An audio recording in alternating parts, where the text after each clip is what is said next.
قرآن کریم کې الله رب العالمین فرمایي یا ایها الناس انا خلقناکم من ذکر و انثى.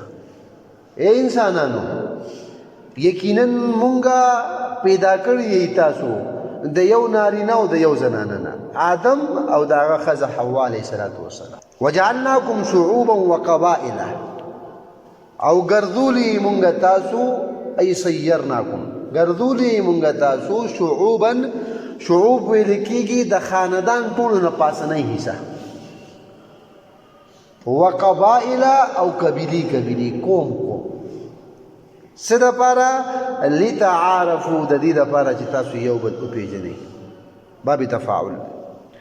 ان اکرمکم عند الله اتقاکم، ګرځولي خو مې تاسو قبیلې یئ، شعوب یئ په مختلفو قومونو کې، خو زما په نظ باندې عزتمند تقواداره سړی.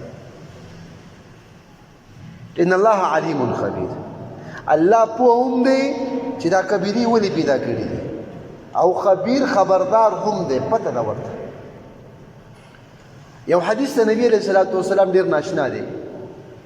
امام البانی رحمه الله سلسله احادیث صحیحه کې، امام مسند احمد کې، امام احمد بن حنبل رحمه الله مسند احمد کې ذکر کړی ده.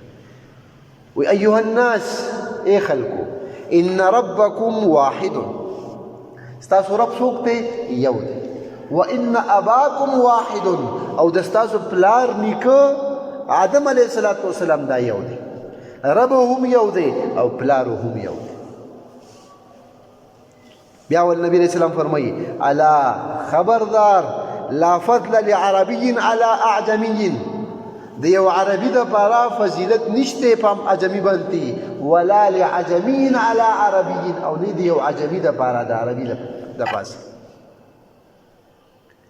قومونه دوه قسمه دي، یو عجم دي یو عرب دي. نبی علیہ السلام وی د عرب هم څه فضیلت ځان نه نشته په عجم باندې، او د عجم هم څه فضیلت ځان نه نشته په عرب باندې. ولا لاحمر على اسود، ولا لاسود على احمر، نه د یو سور انسان په تور باندې او نه په یو تور انسان په سور باندې، نه د یو سپین انسان په بل رنگ والا باندې فضیلت نشته.